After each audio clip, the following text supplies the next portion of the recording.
Okay, I think we should get started. Good afternoon, everybody. On behalf of the Center for Chinese Studies here at the University of Hawaii at Manoa, I would like to welcome everyone to our Spring 2024 CCS webinar series. And today's session featured as a book launch for Dr. Eng Lee's latest publication entitled Betting on the Civil Service Examinations Betting on the Civil Service Examinations, the Lottery in Leixing, China. That was published by Harvard University's Asia Center in 2023. Dr. Eng Lee is an assistant professor of East Asian history who teaches at the University of Texas at Dallas. We are delighted and honored to have Dr. Lee and our three discussants as our special guests today.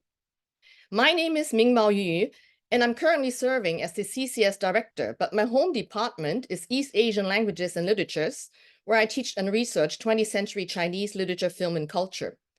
I would also like to take this opportunity to introduce our CCS staff that includes Associate Director Dr. Ni Zhang and Academic Support Staff Mr. Nathan Yan, who both will monitor the chat room and assist with any logistical queries you may have about today's session.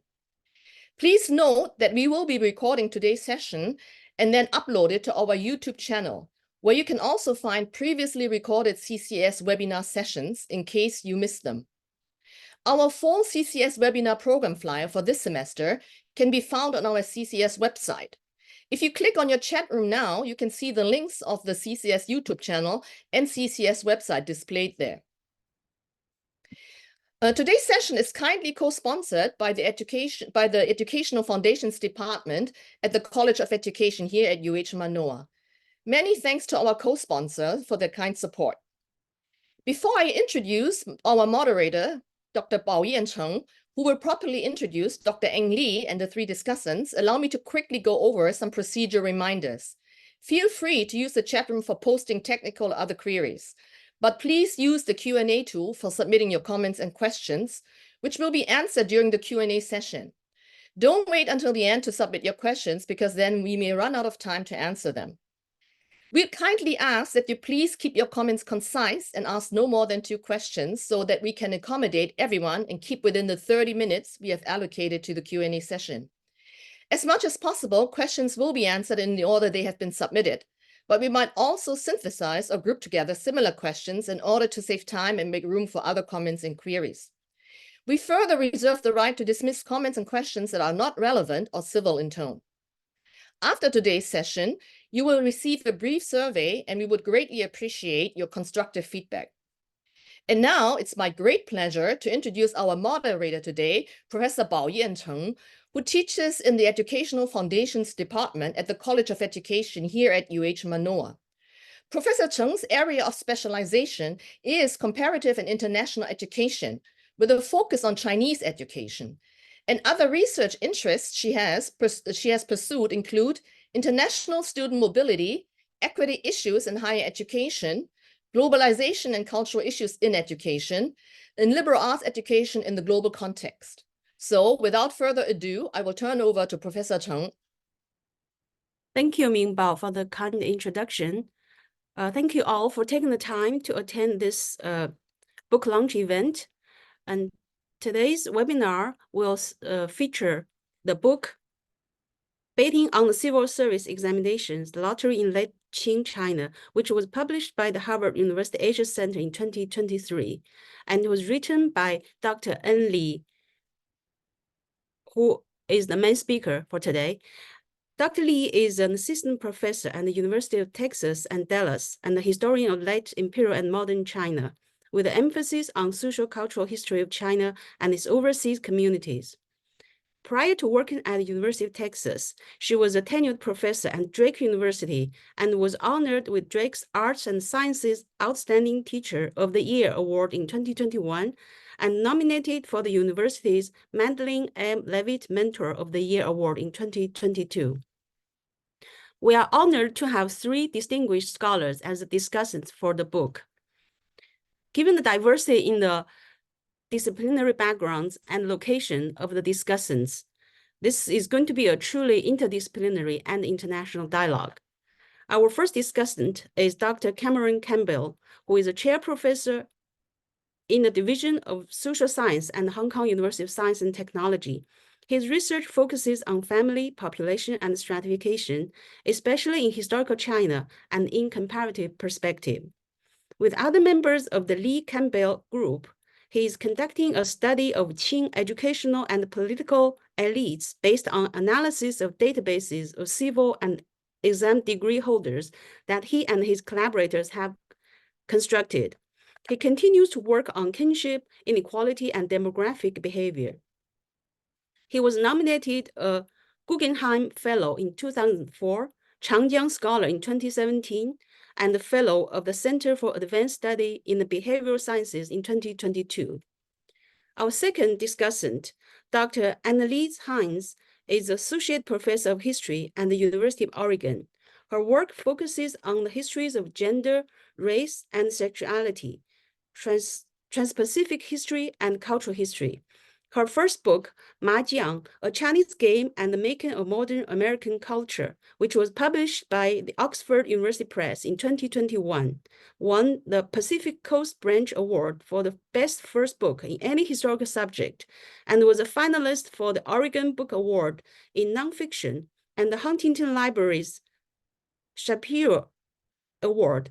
Her work has been featured by National Public Radio, the Wall Street Journal, Time.com, the South China Morning Post, and the National Geographic, among others. Our third discussant is Dr. Zachary Hollett, who is an assistant professor of anthropology at Yale NUS College and the National University of Singapore. At NUS, he holds a courtesy joint appointment in the Department of Sociology and Anthropology and serves as an associate in the Center for Population Research. Dr. Hollett studies meritocracy and mobility in China and Chinese diaspora. He is the author of Meritocracy and its Discontents, Anxiety and the National College Entrance Exam in China, which was published by the Cornell University Press in 2021. So we'll start with Dr. Lee's talk, which will be about 20 minutes, and then followed by the discussants' comments, each of which will be about 10 minutes. And after that, if Dr. Lee likes, and she could spend a few minutes responding to any of the comments the discussants will be making. And after that, we'll open up for Q&A from the audience. Okay, so without further ado, I'll turn the floor to Dr. Lee.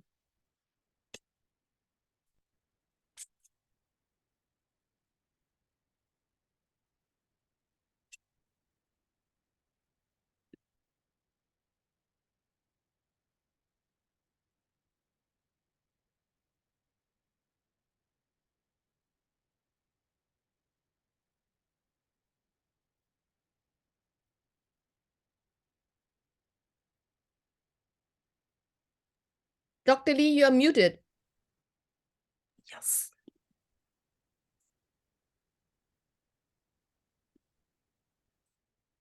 Can you see the screen? Am I sharing the screen? Can you guys hear me? Yes, you're fine. Okay, so thank you so much, Dr. Chen, for putting this talk together. And thank you for the Center for Chinese Studies for providing this opportunity to introduce my book. I'm very glad to have the three discussants today to join the events. Happy New Year, and especially Happy Lunar New Year. So what do people typically do during Lunar New Year in Imperial China? They typically play games and they gamble. So today we are going to tell a story about gambling, especially gambling on the civil service examinations.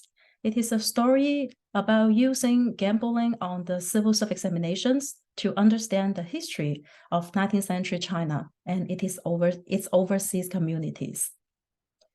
Weixing, or surname guessing, was a highly organized lottery game in China, where money was bet on the surnames of which candidates would pass the civil and military examinations. As you know, the examination system in China, which existed from the 10th century until it was retired in 1905, was the primary means by which the Chinese state selected new officials from all over the empire, and a way for commoners to climb the social ladder. There were relatively few surnames in China, nothing like the diversity of naming in Japan or European cultures. For this game, if you need to think of a Western metaphor, then probably horse racing based on performance. Weixing was based on the results of the examinations. The examination system was highly competitive. There were 14 separate exams in 3 main levels: county prefecture, provincial, and metropolitan or national. The higher level of the exam, the larger the geographic area it covered, and less frequently it was held. Candidates had to pass subdivision exams to advance to the next level. At the first level, 5 million candidates out of 430 million total population in the mid-19th century competed every year. About 50,000 were able to obtain the Shengyuan degrees. The next level, provincial examination, took place every 3 years in each provincial capital. This exam typically had between 8,000 to 10,000 candidates from each province competed, and about 2,000 Zhiren degree holders were granted across all 18 provinces on average. Less than 1 to 2% passing rates.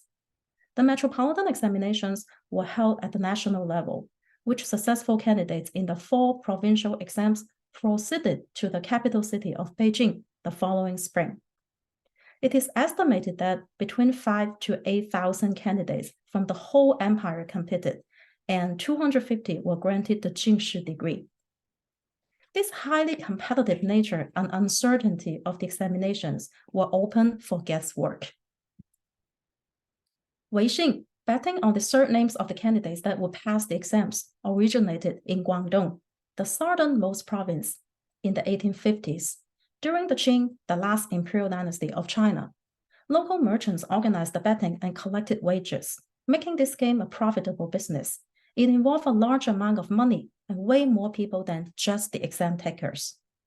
It is estimated about 80,000 staff out of the total provincial population of 29 million in the 1890s helped to facilitate the betting, serving a number of players many times more. It was spent by the Qing states between the 1850s and 1870s and licensed in 1885 to gain more revenue to support the Sino-French War.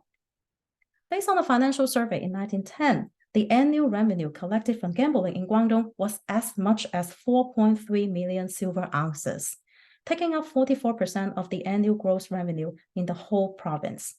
More importantly, the effects of Weixing and other lottery business were beyond Guangdong. For example, revenue obtained from Guangdong channeled to other provinces and new rationale of statecraft informed national officials. In addition, since Guangdong was also the hometown for Chinese immigrants, various lottery practices spread to China's overseas communities following the rising Cantonese diaspora. As the first book-length monograph in English dedicated to Weixing and other lottery games in China, my book opens with the weixing-related examination scandal in 1885, the year that it was licensed, and examines the interplay between a society that cultivated the development of weixing and other lottery games on the one hand, and the impact of weixing and other lottery games on history and society on the other. In terms of sources, 4 different groupings: government documents, local sources, popular culture, and material culture, use insights into different kinds of tension between state and society, center and local, the elites and commoners, and written text and tangible materials.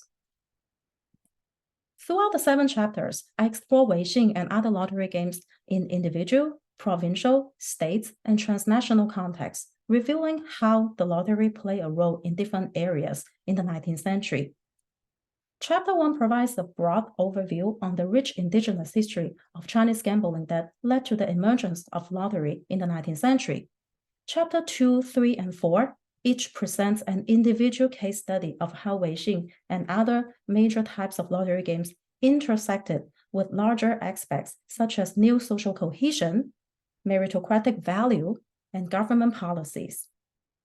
Building on the large-scale public engagement and state involvement, Chapter 5 explores the significance of the 1885 scandal, and Chapter 6 continues to show how the 1885 case impacted the lives of a whole generation of elite participants. With the first 6 chapters focusing on Guangdong, Chapter 7 places the lottery phenomenon in a transnational context by connecting the lottery to Cantonese diasporas in Southeast Asia and North America. This book makes 3 main contributions to the current historiography. First, the lottery created new social cohesion and contributed to a more inclusive public by providing people with simultaneous betting experiences across time and space. Therefore, betting created a community that was more expansive and inclusive than the exam itself. Second, the lottery, especially weixing, help people to understand the examination system and the meritocratic value associated with it in a more nuanced way, especially how people perceive chance and risk in a transitional period of 19th century China. Third, the regulation of the lottery in Guangdong provides a new perspective on statecraft and government policies in China after the 1850s. The empire was responsive, innovative, and negotiated even during its last moments. I developed a whole class on this topic, but I cannot cover it within 30 minutes. So in this talk, I will pick out one of the most interesting aspects of my research came through questions during development of this project. When I was researching on this book, there was one question that always raised among the audience. Well, the topic is interesting and unheard of, but how exactly did people make their bets? Such a challenging question. Previous research focused on government control and financial aspects of the betting. Sources from the players' perspectives are very rare. Virtually no evidence of the long-term betting life of any individual player. Literally no written reflection by an individual player of how these lottery games influence their worldview. So in this talk, I hope to show an example to abstract from the principal rules of the game and the benefits of certain strategies about how betting works. This solution was made possible by the report by George Thomson Eyre, a British civil official who served in Singapore as the Secretary of Chinese Affairs in the 1890s. Eyre was a sinologist and wrote a textbook, Documentary Chinese, in 1892, used by British civil servants. Eyre traveled to Guangdong in 1894 and wrote 2 reports, The Game of Chapjiki and the Weixing Lottery. Especially the latter one, which contains extensive weixing-related guidebooks, advertisements, and receipts, providing ethnographic information for the British government to learn from China and conceive gambling policies in the British-controlled strict settlements in Southeast Asia. Therefore, I hope to solve a puzzle and go back to the game itself. How did people make bets? What kind of information were available to them? How did rumors of corruption and manipulation of the exams influence people's decisions? Most importantly, in what ways betting on the exams show how people, regardless of exam takers or not, understood the exam system in China? So, what would a player do in the 19th century? First of all, the player would have to obtain an advertisement, 接招. On the advertisement, the player would get to learn about the general principle for a particular lottery. For example, the different wages, price levels, and bonuses. On one existing advertisement in 1892, the lottery shop's name, Gong Tai Xing, was printed on top of these tickets. People could choose 20 surnames to bet on. This advertisement also listed a table of 66 excluded common surnames, such as Chen and Li. Those names were too common that they were not open for betting. The surnames that were open for betting on these tickets starts with Lu and Zhou, and they could choose to spend 0.5 yuan, 1 yuan, or up to 10 yuan on each ticket. Only cash accepted. Players now had a list of surnames from which to choose, so which candidates had better chance of passing than the others. To choose promising surnames, players could first consult weixing guidebooks for previous records of the candidates. let's take a look at an actual guidebook here. For example, in order to bet on the Yingde district exams, the players could obtain a list of candidates who were examined in the preliminary exam in Yingde district in 1892. There were 7 subject tests in the preliminary exam, and all the students had to take at least 3 before they entered the district examination. In each subject test, the 50 highest candidates were marked /0, and the next 50 candidates were marked /0, and so on. Those with the same surnames were grouped together. Let's take a look at the detailed records of how each candidate performed in each test. For example, candidate Zhu Ronghua took 5 tests and placed among the first 50 in all 5. Another candidate, Zhu Bafan, also took 5 tests. He places in the 6th 50 in one, the 3rd 50 in another, and the 2nd 50 in the remaining 3 tests. From this list, a player could learn how all candidates with the same surname Zhu in Yingde County did in the preliminary exam before the Civil Commission examinations to gauge their chances. In addition to purest performance, players could also learn about candidates' general background. A candidate's title, age, family background, and academic affiliation all potentially predicted the examination results. For example, a guidebook distributed in Guangdong in 1880 listed names of all the Zhiren degree holders who passed the civil provincial examination in the previous year, with each candidate's ranking in the examinations, native place, and age. Players may have paid special attention to the titles of the candidates, which reveal their long-term academic excellence beyond a single examination. For example, those who obtain special stipends, 令生 or 令善生, or admitted to state schools, 监生. For example, number 7, Mai Hong, and number 11, Wu Yingkai, were listed as state school students from Shunde County, or the official students, Guan Sheng, who were descendants of official families.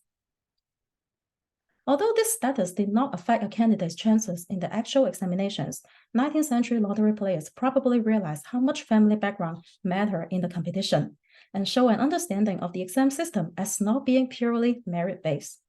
For example, number 9, Liang Qinggui from Panyu County and number 14, He Hanzhang from Xiangshan County were listed as official students.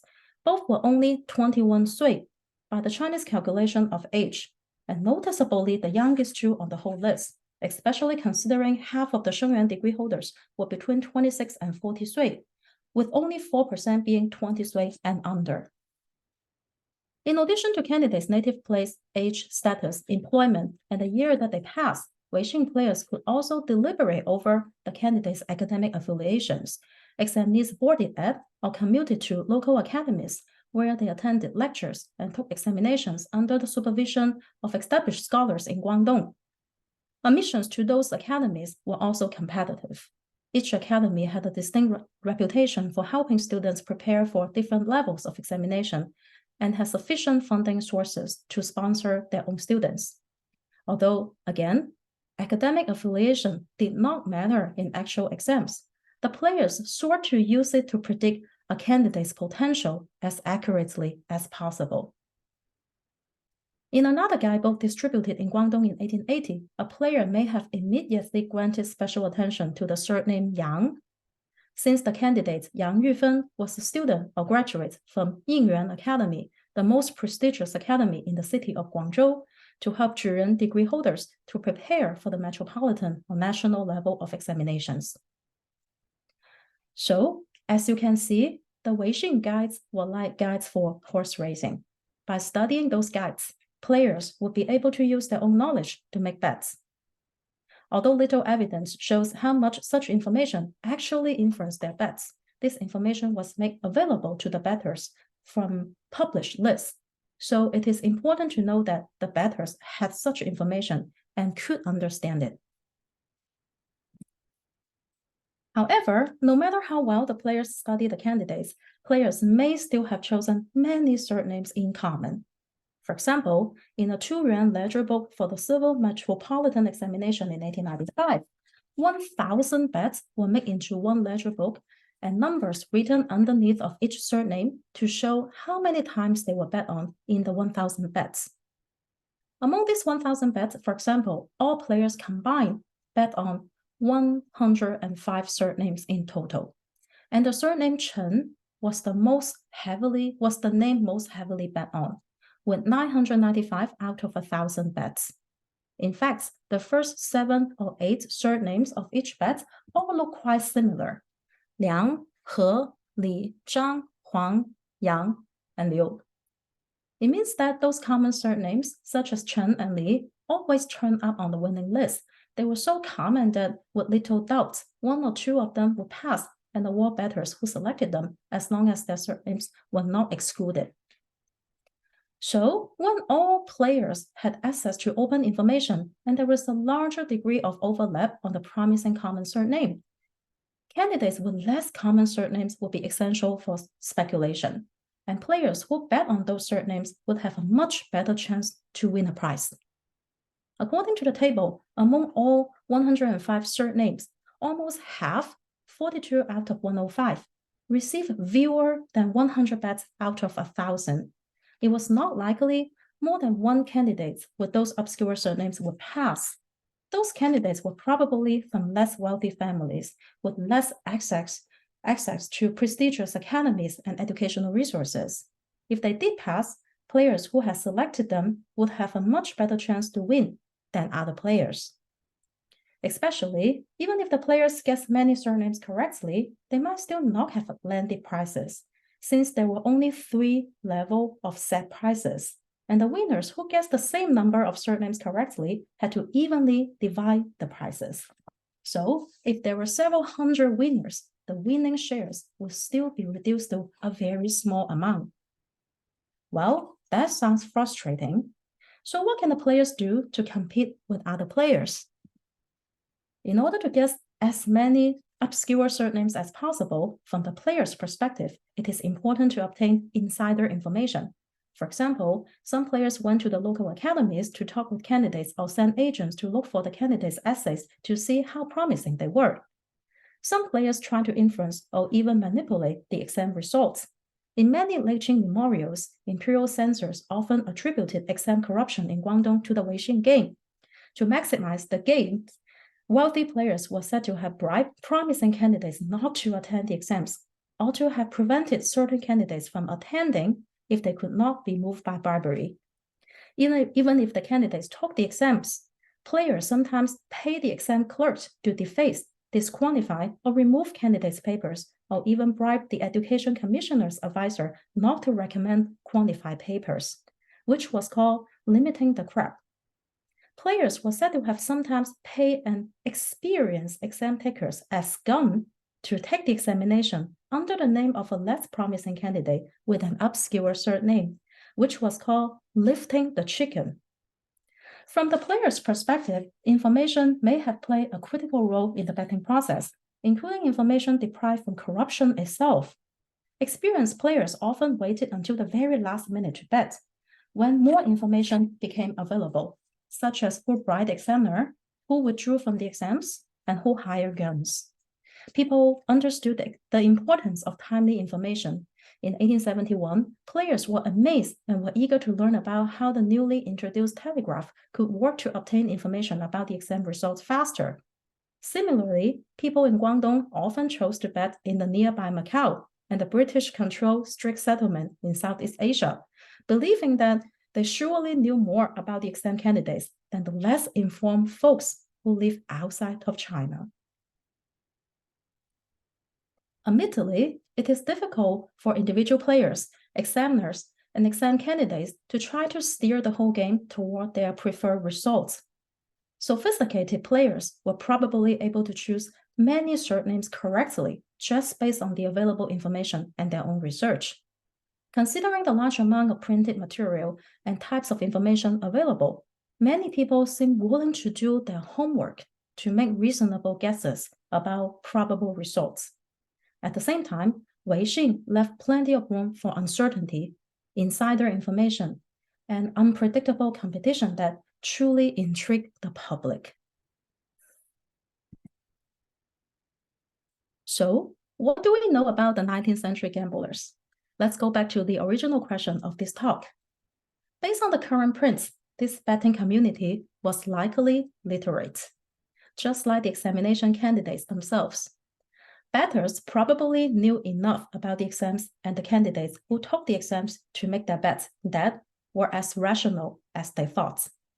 They also had the resources to make bets, given the typical weixing bets were much more expensive than those of other lotteries at the same time.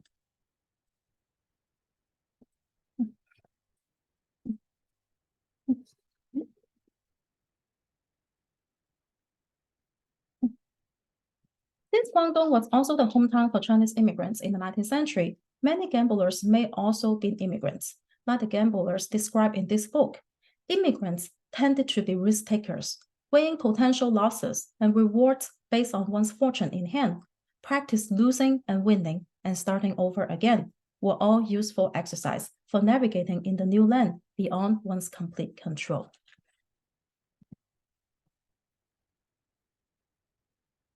Let's conclude this talk with a few takeaways. By reconstructing the betting process of weixing players, here are what I discovered. First and foremost, the civil service examinations remain a central feature of 19th century China, and people were enthusiastic about them, even during the last years of the examinations. Without this official betting source, weixing might have never generated such unprecedented capital and attention.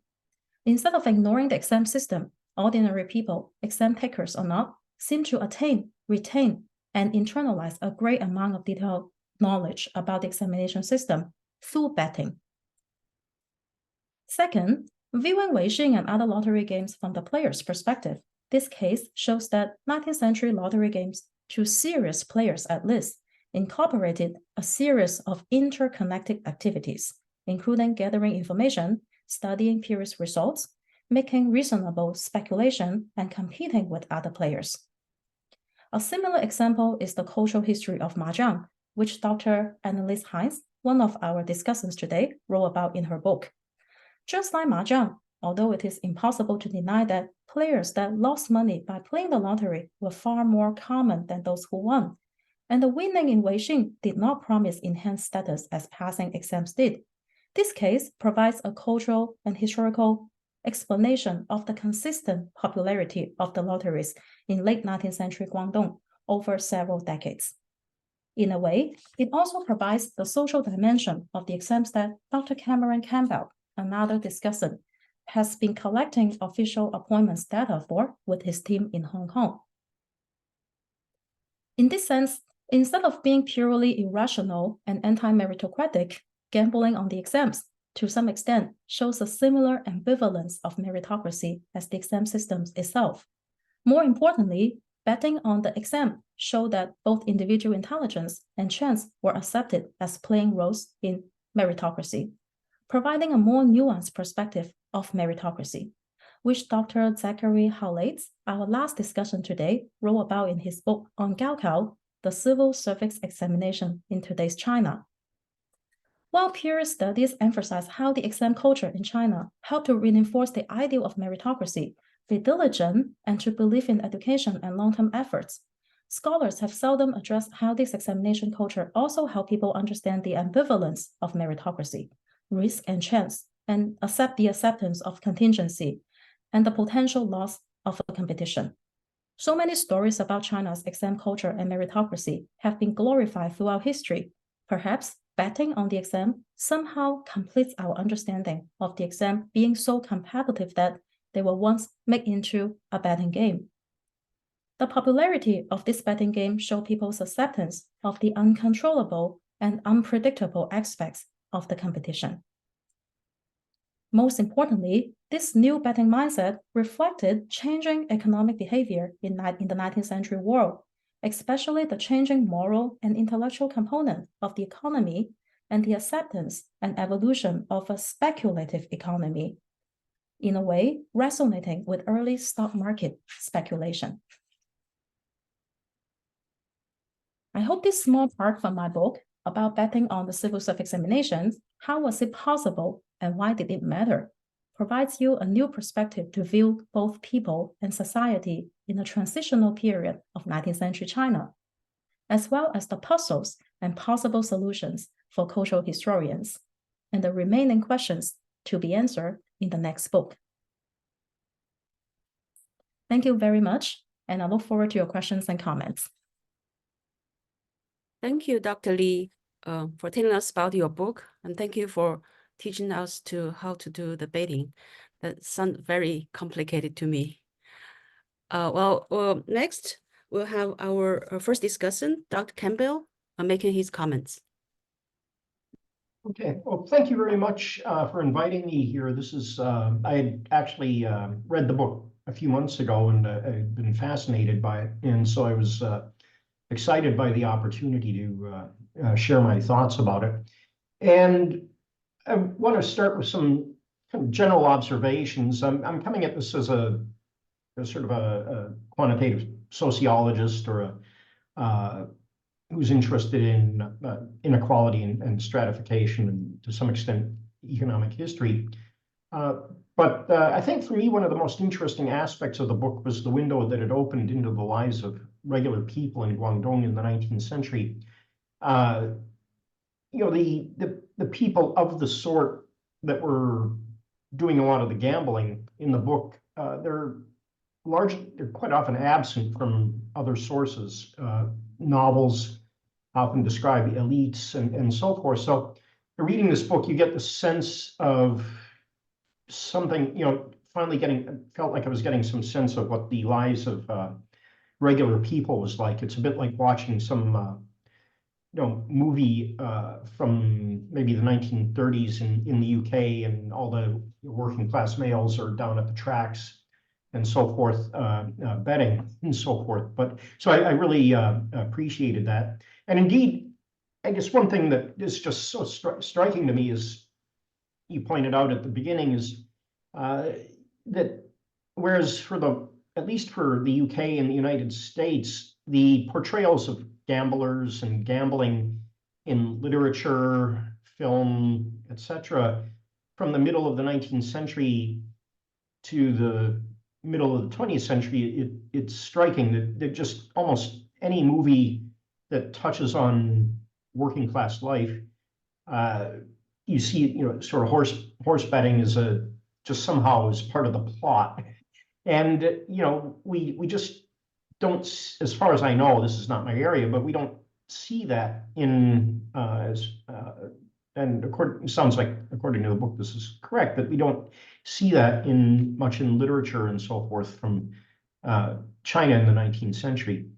But now I want to turn to something, I guess, more serious, which is, reading this really made me think about, well, actually, you brought this out in your conclusion, but you know, what does this tell us about the examination system and the way people thought about it? And I guess what was striking to me is that there was clearly a class of people who could pass exams, who, rather than, say, pursuing trying to go up the ladder, made a living, possibly, or at least made some money, taking the exams and passing them under a fake name. So essentially giving up the opportunity to ever become an official, I would assume.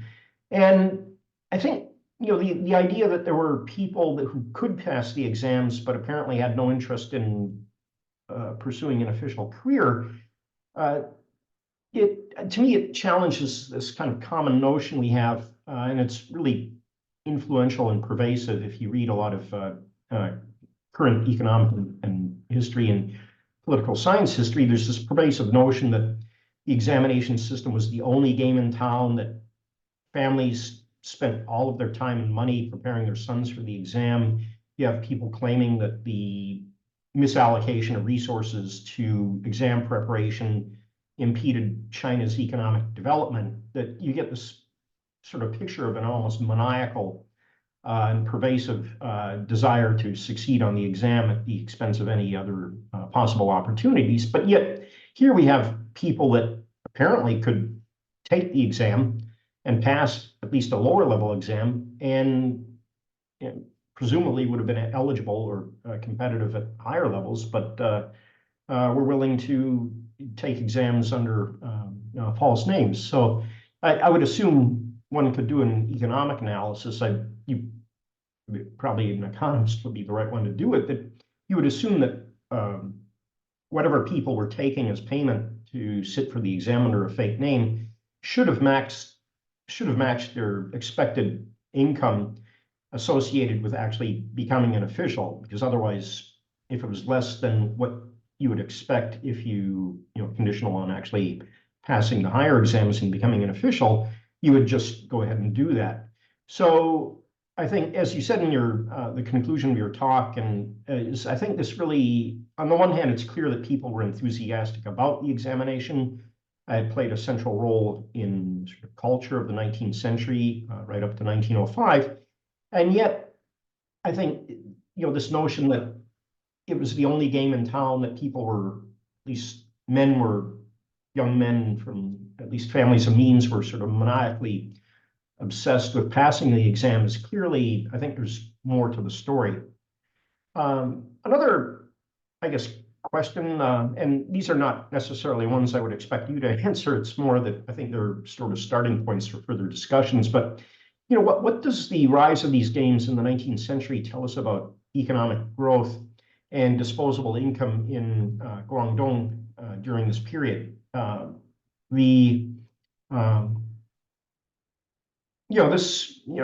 While it's apparent that the promotion of the games by the organizers was instrumental in increasing their popularity, the enthusiastic reception and the amount of money that was being revenue that was being generated suggests that there was a large body of people that actually had the means to indulge in this betting. Does this reflect an improvement in living standards in the 19th century that gave people more disposable income that they could spend on entertainment, or did the money spent on gaming just sort of further impoverish people whose incomes were actually not growing? Essentially, was the money being diverted from necessities? And I was thinking about this because I was just talking to some colleagues and about who had also had sort of, you might say, working class male grandparents back, who in the 1920s and 1930s. And, we were talking about the pervasiveness of horse betting in that generation, that our grandfathers, if they got their pay packet at the end of the month, half the money went to bookies and then half the money went to alcohol. And so, that's one possibility, is that these, people's incomes were not changing, but they were just taking what money they did have and spending it on gambling. Or maybe their income was improving, and then that was giving them more discretionary income. I think something else I really is most exciting to me, as somebody who collects a lot of data, is the existence of these reference materials. I had seen, I think at some conference organized by Liu Haifeng a few years ago, I remember somebody in some talk had presented some examples of these reference materials, like the racing forms for horse race gamblers. And I was fascinated, and I guess this is a question for you, is, how many such materials actually still exist? I think, one of the major challenges that, say, we face when we want to study the progression of candidates through the examination system up to appointment is that we really don't know the base population of people who sat for the lowest level exams. There's very few rosters of the people sitting for the Shengyuan and the lowest level, or passing the Shengyuan and the lowest level exams. And if the body of materials that, like you just provided an example, I think it was from Shunde, I can't remember where, if those sorts of rosters that actually have comprehensive lists of people sitting for these lower level exams with some information about their backgrounds, that would be an incredible resource to sort of transform into a database and then link to records from higher levels of the exam. I think those are my main points. I think maybe I just have a couple more short ones, and then I know I'm supposed to stick to 10 minutes. I guess a general, I think, thought I have is that, there's some prospect for comparative political economy here, in the sense of, we have lots of examples in the West, especially in recent decades, of state and local governments that turn to casinos and lotteries as sources of revenue because they are unable or unwilling to raise taxes. And it seems like in some level Guangdong was a pioneer, 19th century pioneer of this practice. So I think I'd love to see eventually somebody doing some sort of comparative study of the reliance of governments on gambling to sort of keep their revenues flowing. So I better wrap up, but I want to close by saying I think this is a fascinating book on an important topic. It's a window into a part of late Qing society that I think we generally don't know much about, or we don't see talked about much in other histories of the era. And so I want to congratulate Anli on writing this book, and wish her the best of success with the reception of the book. So thank you very much. Thank you, Dr. Campbell, for your insightful comments from a social scientist perspective. So hopefully Dr. Lee will have some time to maybe respond to some of the comments and the questions after all the discussants have spoken. Okay, next discussant, Dr. Annelies Heinz. Thank you. Thank you so much for having me. And Dr. Campbell, I appreciated your comments. I had the same thought regarding governments beginning to rely on regulating or running gambling, licensing gambling as a revenue generation. Every New Year, my partner and I buy state lottery tickets, and we're always telling ourselves, well, we're funding the public education system, right? I mean, that's where the money goes. So yes, I think that's a very interesting historical question. But I really appreciated this book. Thank you so much for it. As you know, I think how people spend their time and resources is an important window into historical questions, and particularly as Professor Campbell was talking about the lives of everyday people. And so thank you for taking this up. I want to just briefly touch on three ideas that really resonated with me as someone who focuses on cultural history and social history in a trans-Pacific context. And thinks a lot about building what it means to build community. There were a number of your points that I thought were very salient and very transferable in these larger scholarly conversations. And one is this idea of simultaneity. Another is how your work is in conversation with larger conversations about the Cantonese diaspora and how that relates to your arguments around space. And then the third point is this idea, which I think is also, again, broader and transferable, of the ambivalence of meritocracy. And so just to briefly touch on each of those three, you use a phrase of the print facilitated simultaneity, and you reference the conversations around nationalism that Benedict Anderson helped spark with his very influential work, Imagined Communities.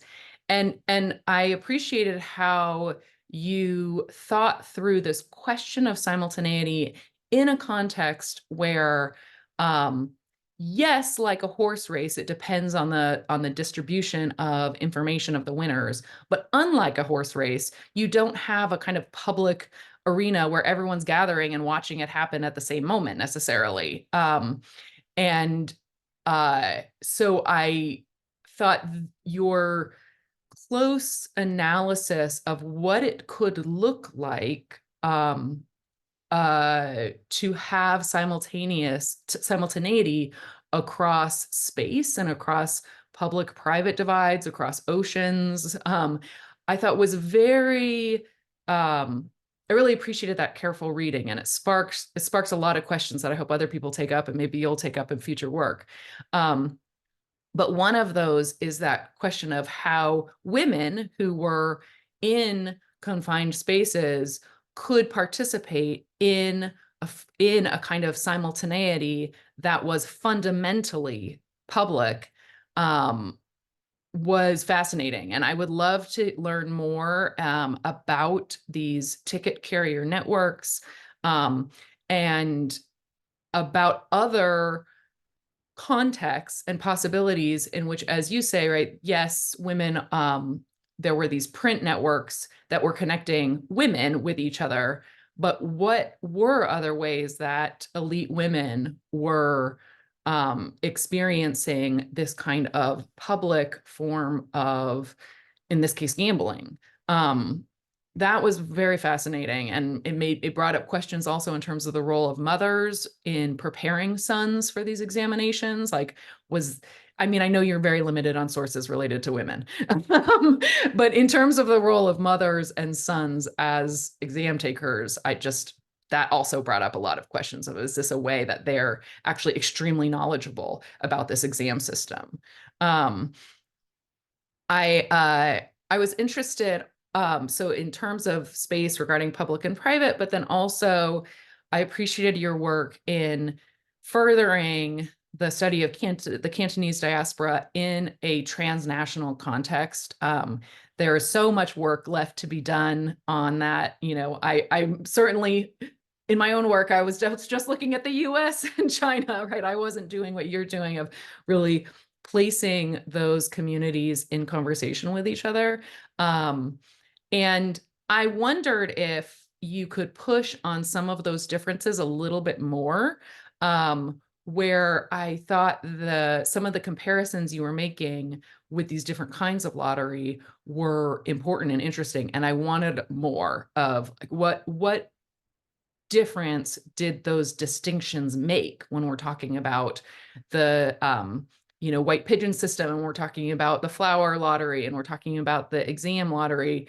These seem different, and I wondered how that related to the questions of simultaneity, because, as you point out, right, in North America, they weren't playing the exam system in the same way because they couldn't get that information as quickly. So I wondered, is that less, like, in what ways, right, does that simultaneity matter? Is it reducing that sense of active connection and investment in this ongoing system in China than it did in street communities in Singapore? I just wondered more about some of those distinctions, and how much they mattered. And if they didn't matter, right, why not? Why does that kind of sense of simultaneity not matter in certain contexts? And then the third point about the exams, where you say, exams as a lottery and lottery as an exam, and how that connects to this broader idea of the ambivalence of meritocracy, reminded me very strongly of Adam McEwen's work, which I know you reference, around the rituals of migration and interrogation at border controls. And this is really something, of course, that comes up in these in the American context of regulating Chinese migrants through detention centers and interrogations, that, as Adam McEwen points out, right, ostensibly these interrogations are linked to the idea of meritocracy, right? Like, you're grilling people on if they're honestly merchants or actually related to each other or fitting categories that would allow them to immigrate to the United States. And there is this illusion of merit or of honesty. And his point is, in fact, it was really about your ability to engage in the ritual. And that's where these, like, coaching notes and the whole system of information transfer played a role. And it really made me wonder, oh my gosh, I had no idea about these kind of, like, other kinds of coaching manuals that you're talking about, all these booklets with all this information about the exam takers. It's not the same as coaching notes, but boy, there's a lot of overlap in terms of a whole network of material culture and information transfer that is helping people game a system that is ostensibly not a game. And I think that opens up a whole set of questions, but more broadly, this, I think, again, in a very transferable and useful sense, continuing to develop this idea of the tension between contingency and regulation and how that connects to ideas of luck and merit. My final question is a very small one. Well, and I'll just add a quick comment. I loved the riddle part. I loved that element of these that these gaming houses would spark further interest by then sending out these riddles. And I as much as there's a kind of question and suggestion attached to that, I would love to know more about the intellectual work then that people were doing, right? I mean, this is overlapping, as you're saying, with educated groups, and it becomes a puzzle.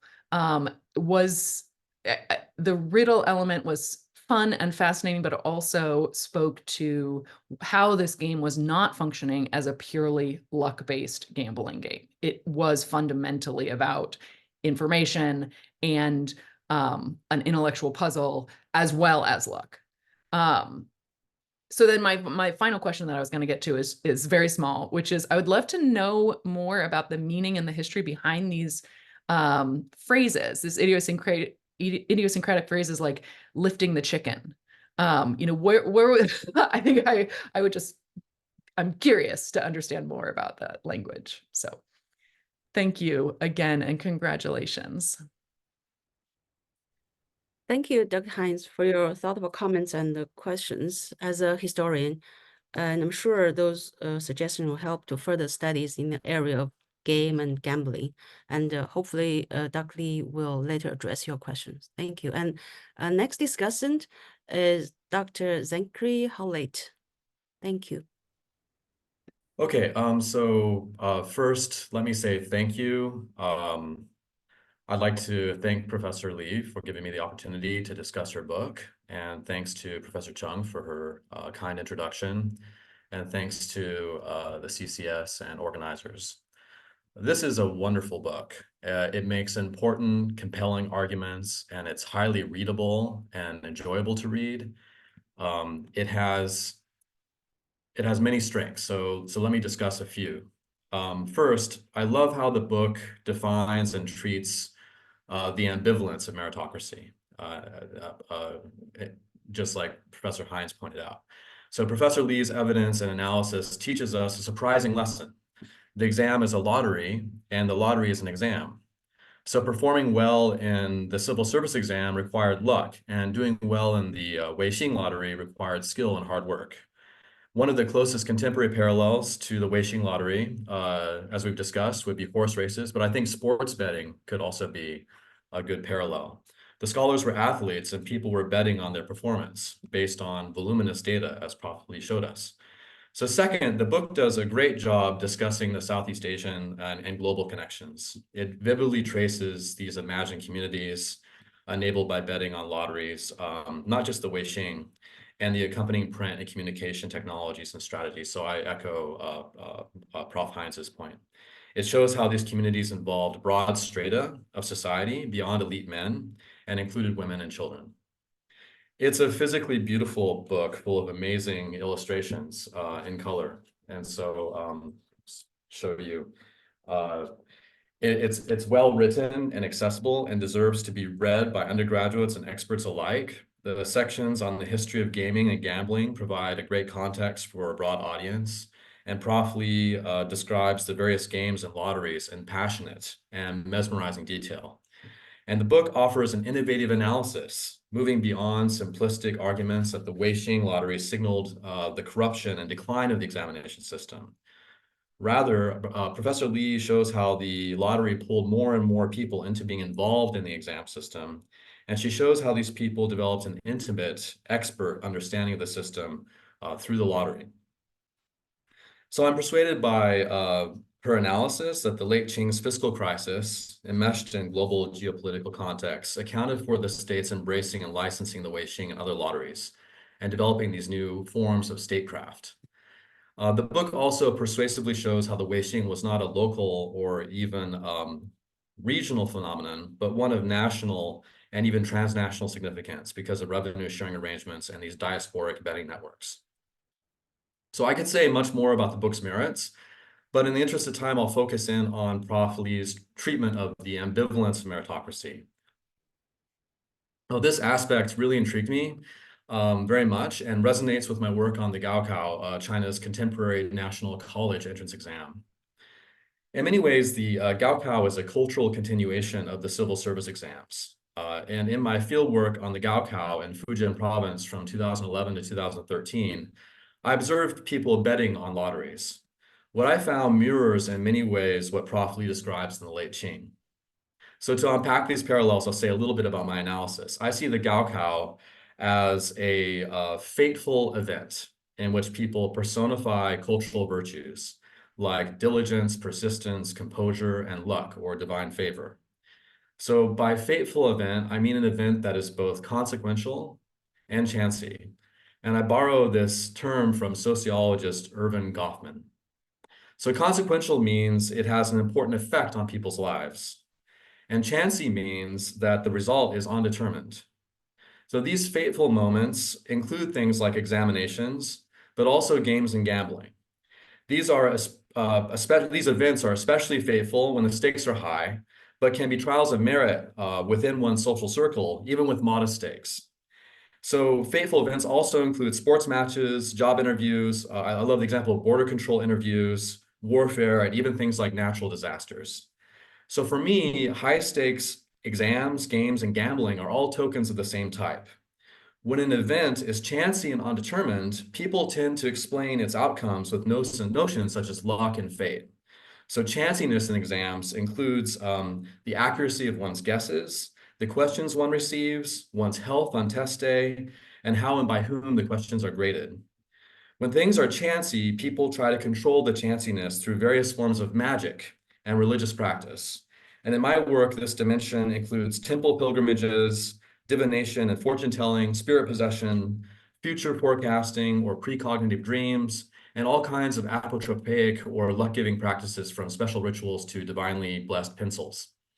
As Prof. Lee notes, examinees in imperial times also immerse themselves in such magical and religious practices. But at the same time, as she argues, lotteries can be like an exam. So during my fieldwork, I observed people playing legal and illegal lotteries. And people very much talked about these lotteries in similar terms to examinations. People spent a lot of time researching the numbers and studying them for underlying patterns. And my interlocutors who play the lotteries say that doing well in the lotteries requires the same virtues needed for exam success. They explicitly make that comparison. They say it requires diligence, persistence, composure, and luck. And lotteries can even give luck on the exams. So students would purchase lottery tickets before they took the Gaokao, and they would reason that losing on the lottery, as most did, would tip the scales of karmic merit in their favor. So bad luck today would be followed by good luck tomorrow on the exam. And when a student won on the lottery, they worried about failing the exam. So thinking about these kind of alloy of luck and diligence and meritocratic rituals like lotteries and exams, one of the things that interests me is legitimacy. How do individuals, families, and the state use these meritocratic rituals to make a culture of meritocracy? And by this, I mean a culture that's built around seeing these events as legitimate and legitimizing trials of merit. So when people of merit are seen to get ahead, this adds to the legitimacy of institutions like the family and the state. Meanwhile, failures learn to blame themselves rather than the system. But I'm inspired by Prof. Lee's work to think about this meritocratic culture as ambivalent. It's based both on believing in luck and fate on the one hand and diligence and effort on the other. I know that historians of the civil exam debate how much the exam relied on diligence and how much on luck. And we could have similar debates about various games, including weixing, or for that matter, the gaokao. But either way, people are doing a lot of labor to make meritocracy real, to enact it as a culture. And on the one hand, luck and fate exert a stabilizing power by naming the things that people have little control over and containing those things within a supernatural realm. At the same time, luck and fate are unstable categories because they point toward the chanciness and contingency of fateful events and fateful trials of merit. These magical concepts contain an implicit critique, I would argue, that the social order is not rational, but always involves privilege, unfairness, and random occurrences. So based on these parallels, I have two questions. The first has to do with the role of popular religion and notions of luck and fate in the lotteries and how this might have overlapped with similar notions of luck and fate in the civil exams. I understand that the ethnographic sources are very limited historically, but the book mentions how in the flower lottery, another one of these lotteries, one of the lotteries popular at the time, people used dreams and portents to ascertain what numbers to pick. And so my question would be, are there any sources or approaches that would help draw further connections between the spiritual and ritual practices that might have surrounded the Weixing lottery and similar spiritual and ritual practices among examinees? So my second question is a related one, and it concerns legitimacy. The book suggests that the lottery was both born from and challenged the exam. And I was really struck by that language. It also suggests that the lottery, rather than speeding up the exam's collapse, reinforced and democratized a culture of meritocracy in the sense of making it more broad-based. So these 2 points of view, challenge and reinforcement, both seem compelling and need not be contradictory. I think they highlight the ambivalence that shoots through meritocracy overall. Nevertheless, there's this tension between challenge and reinforcement, and I'd invite Prof. Lee to just comment more on this tension from a historical perspective. So in sum, this is an immensely rich and thought-provoking book, and it's well-written, and it'll appeal to broad audience and specialists alike. It's rigorous, it's insightful, it makes bold and clear arguments, and I just want to say thank you to Professor Lee and congratulations for giving us such a wonderful book. Thank you, Dr. Hallett, for building on this dialogue with those thought-provoking comments and questions. The overwhelmingly positive assessment of the book is appreciated and certainly encouraging too. Okay, next we will probably Dr. Lee could spend a few minutes responding to some of the comments or questions from the discussants, but I do want to make sure we get to the 2 questions from the audience. We already have 2 questions. So after the 2, Dr. Lee will address some of the comments from the discussion first, and then we'll address the 2 questions. And if we have, after we have addressed all the questions from the audience, if we still have time, we can come back to revisit some of the other comments the discussant have raised. Is that okay? Yeah, absolutely. Just a reminder for the audience, please feel free to post your questions under the Q&A box. Okay, thank you. So maybe Dr. Lee, maybe 3 minutes, 4 minutes for now.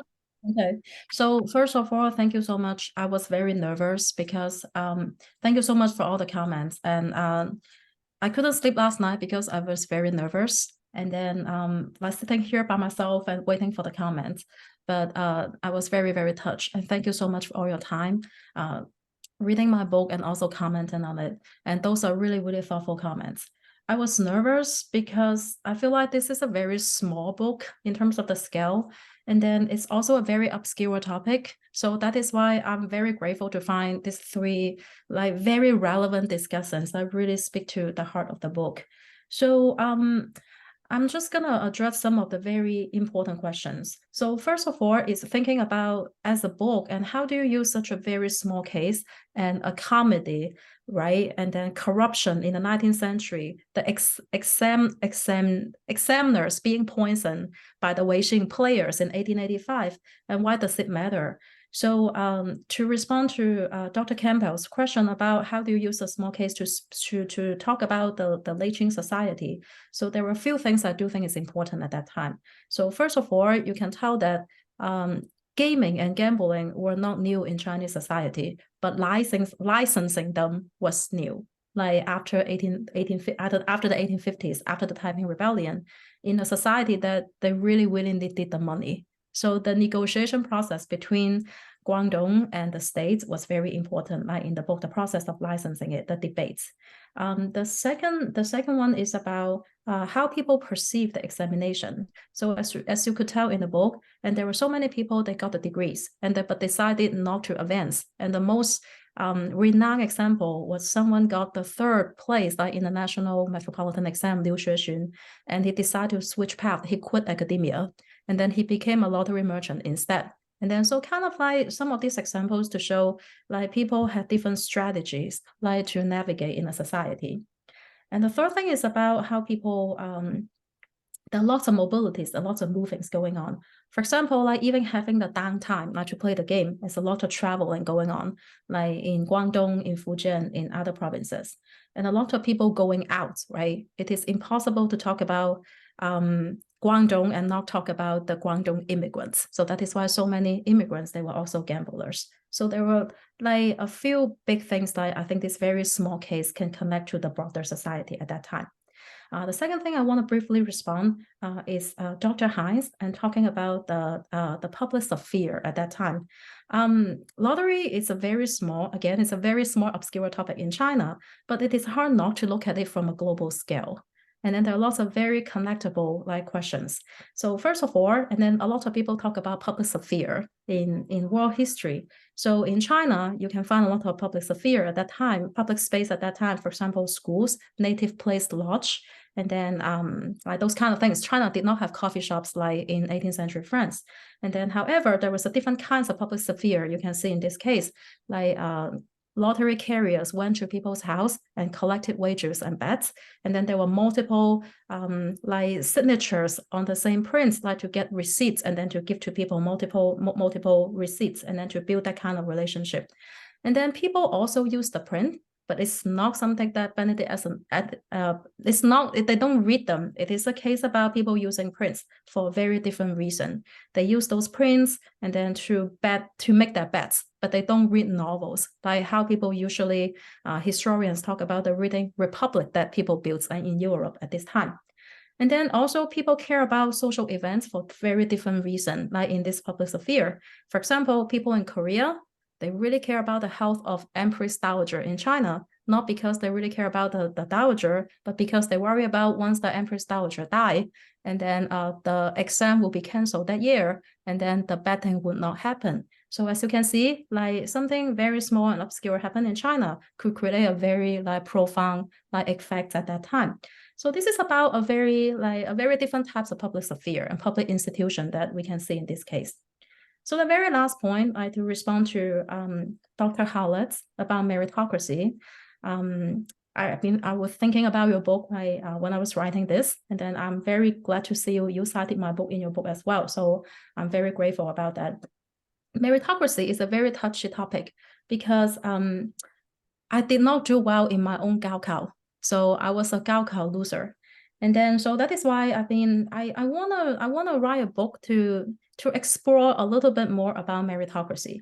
So from my writing about this book, about how people bet on the games in 19th century China, and then I feel like gambling, now I have a very different feeling about it. Like people always talk about gambler and gambling, and they just take risk. But after writing this book, I feel like gambling is not only about taking the risk, but it's also about controlling the risk. So if you see there was so much homework, if they really want to make their bets, no matter betting for human being or betting on horses, and so much homework they have to do. And then eventually, they have to get the first 7 or 8 names right by doing the homework. And then in terms of all the corruptions, discourse about corruptions and rumors, whether they were true.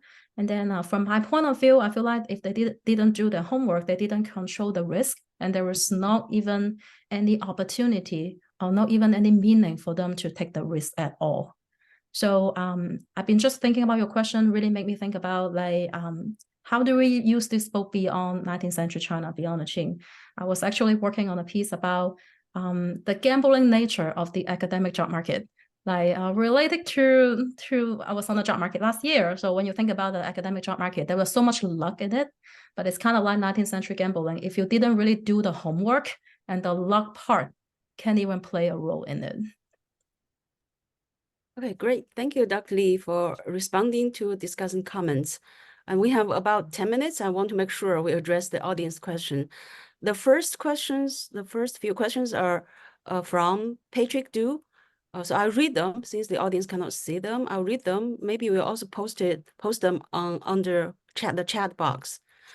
Professor Lee, thank you for the great speech. My question is, were there any religious activities involved in the surname Gessen? Many religious beliefs and practices in late imperial China were related to the civil service examinations, such as spirit writing, the ledger of merits and demerits, and cherishing the written paper. I wonder if you notice any connection between the surname Gessen and religious practice. Thank you. So definitely, this book, it focused on weixing, but also touched on other lottery practice in late imperial China. So every lottery seemed to cater to different audience and make sure to squeeze every single penny of the society. So weixing, because it's more expensive than other lottery tickets, and then so it's usually catered to people who have more money. But there is another one, I think one of the discussants mentioned that is the flower lottery, and then usually cater on women. So it's just a few cents per ticket. So make sure women, when they obtain money to like buy foods during the day, and then they can spare a few cents and then to buy those tickets. And then definitely there were lots of religious practice involved in this, especially in lottery tickets that cater to women, like to decipher dreams, like to analyze dreams, and then to lottery guidebooks advise people what kind of things, the first thing you see in the morning, and then what you should bet on. And then, but for weixing specifically, there were more discourse about how to manipulate the examination results. And then so there seem to have different markets and different strategies, like to navigate in different lottery practice. Okay, thank you, Dr. Lee. So the next question is from Yi Lan Luo. Sorry, I don't know if I'm pronouncing them correctly. Professor Lee, thanks for your speech. I have read your book and I'm still impressed by it. My question is, how widespread is weixing lottery within China outside Guangdong? What made lottery, other form of gambling, particularly popular in Guangdong? That is a very important question and touch on the heart of the book. And weixing was actually only licensed in Guangdong. So it originated in Guangdong, but the Qing really, so because the examination was such a backbone of the society, so selling titles was already bad. So the Qing state did not want to add another bad practice to it. And then so they really want to regulate it. However, there is other tension going on after the 1850s, after the Taiping Rebellion, and this is the time that the government really went broke. So they're really trying to get as money as possible. So that is why tax farming was very popular in Southeast Asia. And this is something that the Qing government learned. And then they try to license some of the vices. At first it's opiums, right? And now it's lottery, and there were other stuff as well. So but in order, the government also want to control the risk. And then that is why they only license it in Guangdong. And then there is another aspect to it, is the competition, the revenue competition between Guangdong and Macau. Because at that time, Macau was a Portuguese colony, and then weixing and other lottery practice were legal in Macau. So the Qing was facing the competition of the revenue, like contest between the Qing and the Portuguese. If they didn't license weixing, like in Guangdong, and then people would just cross the border to bet in Macau. And then so the short answer was the Qing only licensed like weixing practice like in Guangdong. So the second question was like among so many provinces in China, why Guangdong? So gaming and gambling again, like it had been popular in China like since 2000 years ago, since Confucius time. And then but it did gain some publicity like at that time in the 19th century because of a number of reasons, including the widespread of printing, illustrating all the games and all the circulation of board games. Guangdong historically is a place that people were just good at doing business, right? Lots of merchants, and then they were just good at building their business. And so that is why lottery, betting on weixing, and then betting on surnames, and then became an organized business. And then at this time, the government needed the money. That is why it was licensed in Guangdong and only in Guangdong. Okay, great. Thank you.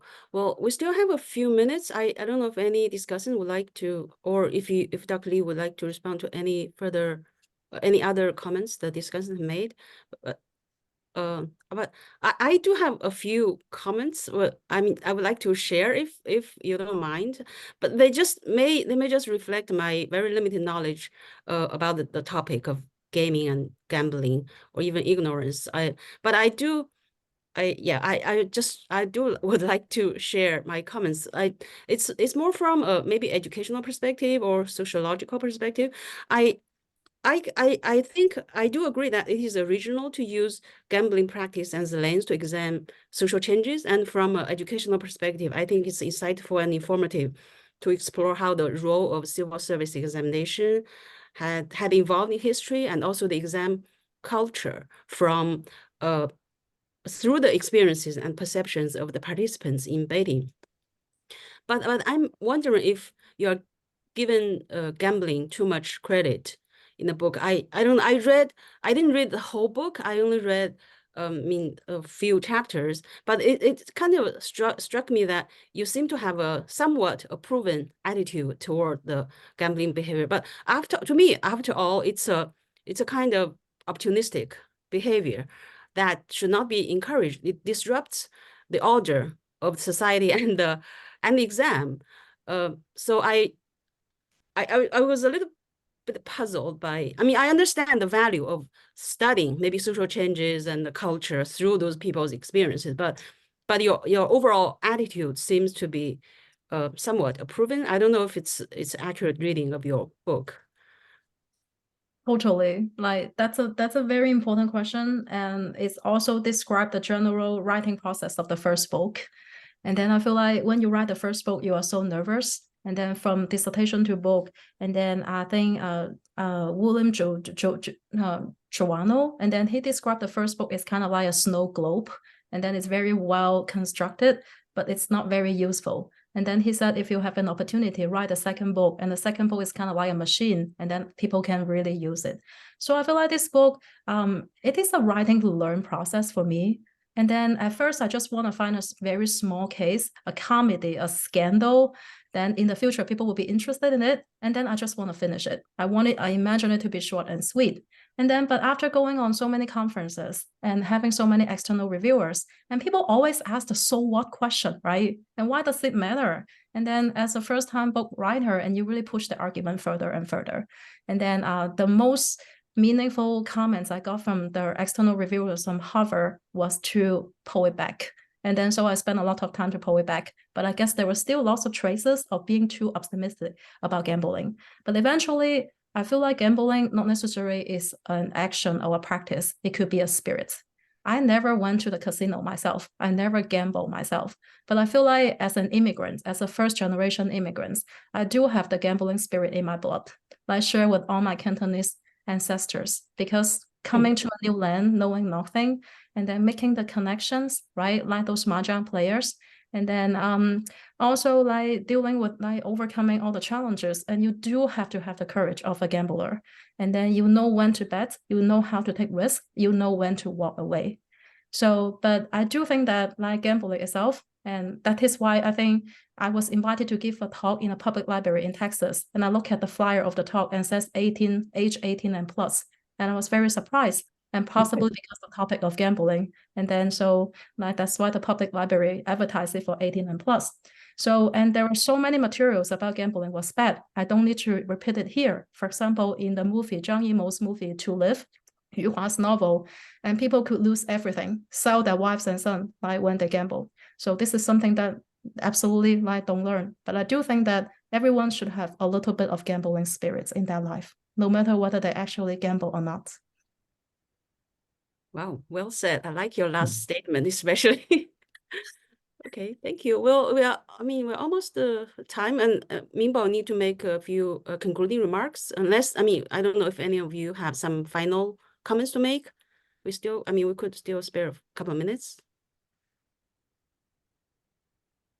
Well, Sure. go ahead, Annalise. Sorry. I would just briefly add that I really appreciate that last exchange. And it was something that I was aware of as I was reading the book, of just giving a lot of agency and to the game, but also not as much attention to the kind of critical elements. But I also appreciate what you're saying of part of what you're doing is swimming upstream of asserting the importance of studying it.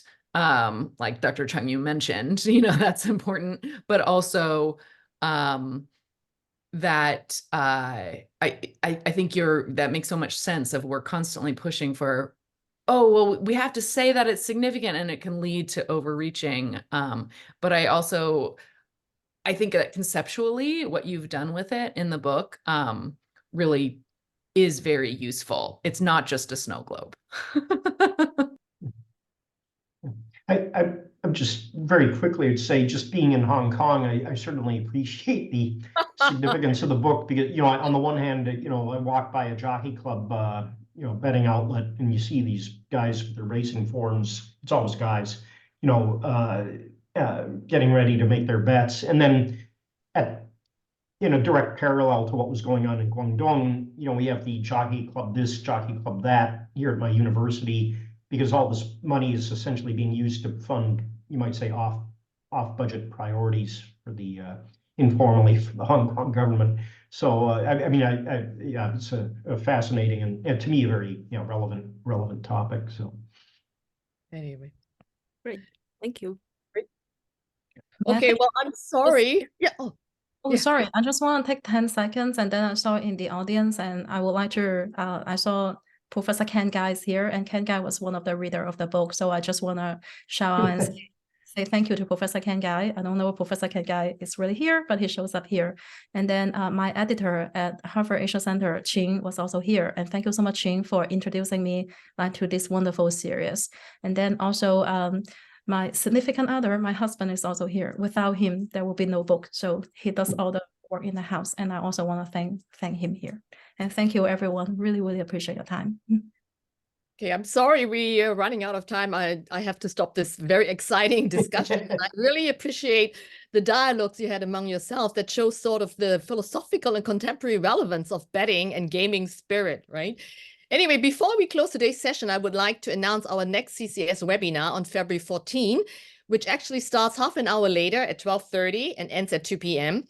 And this session features the new book entitled Pan-Asianism and the Legacy of the Chinese Revolution, which is published by the University of Chicago Press in 2023 and authored by Dr. Wherein Murphy, who is a professor of history at the University of Wisconsin-Madison.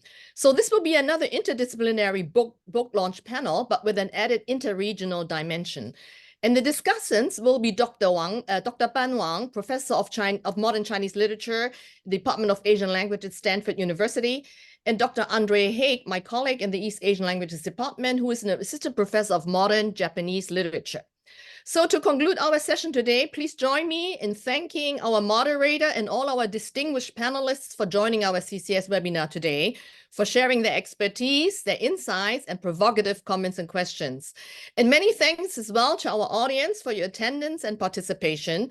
And please remember to fill out the short survey. Bye-bye and see you next week. Thank you. Bye-bye. Congratulations.